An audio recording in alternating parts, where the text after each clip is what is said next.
રાજ્યમાં કોરોના અને ઓમિક્રોનના કેસનો ગ્રાફ સતત ઉપર જઈ રહ્યો છે। આમ આદમી જો હવે ગંભીરતા ન સમજ્યો તો પરિણામ વધુ વિકટ બની શકે છે। વધતા કેસ, વધતી ચિંતા, રહો સતર્ક, રાખો સાવધાની।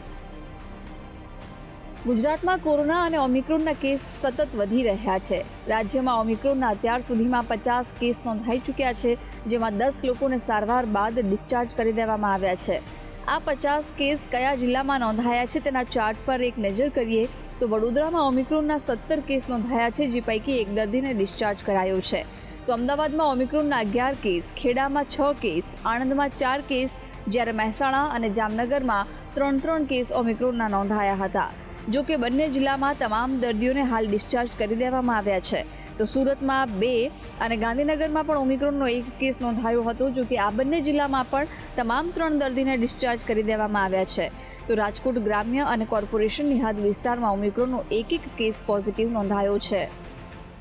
આપણે એમ જોઈએ તો 95% લોકો પ્રથમ ડોઝ લઈ ચૂક્યા છે। આપણે બીજું એ પણ જોઈએ કે 92 થી 93% લોકો જે બીજી ડોઝ માટે તૈયાર છે, એટલે જેમને પ્રથમ ડોઝ લીધું એ પૈકી 92 થી 93% લોકો બીજો ડોઝ લઈ ચૂક્યા છે। એટલા માટે કુલ એકંદર જે બીજો ડોઝ છે, હવે આજની તારીખે અગર હું જોઉં તો અંદાજિત 30 લાખ લોકો એવા છે જે બીજો ડોઝ લેવાનો બાકી છે। અને આની અંદર જે અમે સુશાસન દિવસના ભાગરૂપે એ જે સંખ્યા 30 લાખની છે એને ઘટાડવા તત્પર છીએ। અમે સૂચનાઓ પણ આપી છે, એટલે આવતીકાલે આ સંખ્યા હજી ઘટશે। અને સાથોસાથ હર ઘર દસ્તક અભિયાન હજી ચાલુ છે, એથી અમે તમામને જે છે આ ડોઝ અને રસીકરણનું પહોંચાડવા માંગીએ છીએ। તો આ તરફ કોરોનાની સ્થિતિ પણ કહેર વર્તાવી રહી છે।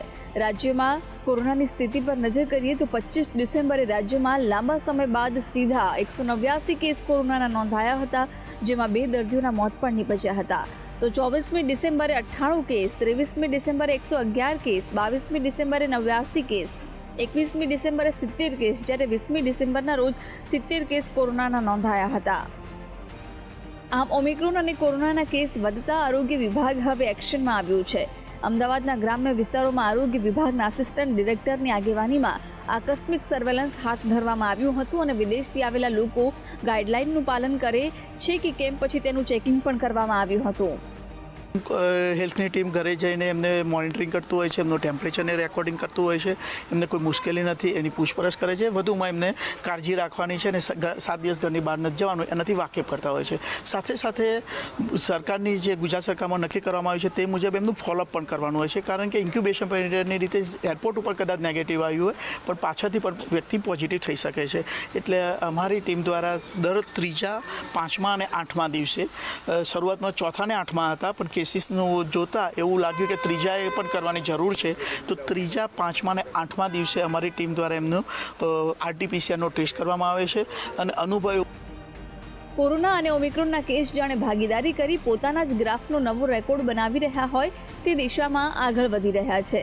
ત્યારે જરૂરી એ છે કે સામાન્ય નાગરિક પણ હવે સાવધાન બને અને સતર્કતા દાખવે। બ્યુરો રિપોર્ટ, સંદેશ ન્યૂઝ। કેટલાક દ્રશ્યો એવા હોય છે જે વાસ્તવમાં ચિંતા ઊભી કરતા હોય છે। કોરોના ઓમિક્રોનનું સંકટ માથે છે, જેને જોતા સાવધાની રાખવી પણ જરૂરી છે। જો કે નાગરિકોનું વહેણ કંઈક અલગ જ દિશામાં જઈ રહ્યો છે। ક્રિકેટનું મેદાન હોય કે પછી બજારમાં ભીડ, ક્રિસમસની ઉજવણી હોય કે પછી વતન તરફ જવાની મીટ, મોજ મસ્તી અને ભાગદોડ ભરેલી જિંદગીની આ રફતાર કોરોનાના કેસ લઈને હવે પહોંચી છે બાળકોના વર્ગખંડ સુધી। જી હા, રાજ્યના જુદા જુદા જિલ્લાની શાળાઓમાં કોરોનાએ દસ્તક દઈ દીધી છે, જેની નોંધ સમાજના પ્રત્યેક વ્યક્તિએ લેવી હવે ખૂબ જરૂરી બની જાય છે। સુરતની શાળામાં કોરોનાના સૌથી વધુ 24 કેસ, જ્યારે રાજકોટની શાળામાં 15 કેસ, તો અમદાવાદની શાળામાં 8 કેસ, જ્યારે વડોદરાની શાળામાં 4 કેસ, તો બનાસકાંઠામાં 2, કચ્છ, દ્વારકા અને જામનગરની શાળામાં કોરોનાના 1 કેસ નોંધાતા હવે આ સંખ્યા કુલ 57ને પાર પહોંચી ગઈ છે। હવે નજર કરો ચિંતા વધારતા આ દ્રશ્યો પર। અમદાવાદ અને વડોદરા શહેરમાં કોરોનાના સંકટ વચ્ચે રમાઈ રહેલી ક્રિકેટ મેચ પર, તો કચ્છમાં બજારમાં બેફામ બનેલી આ ભીડ પર પણ। તો આ તરફ વલસાડ અને સુરત જેવા શહેરોમાં ક્રિસમસ પાર્ટીની ઉજવણીના આ દ્રશ્યો, તો બીજી તરફ અમદાવાદના ફૂલ બજારમાં ઉમટેલી ભીડ અને બીજી તરફ વતન જવાની આ મીટ। આ દ્રશ્યો વાસ્તવમાં ચિંતા વધારી રહ્યા છે।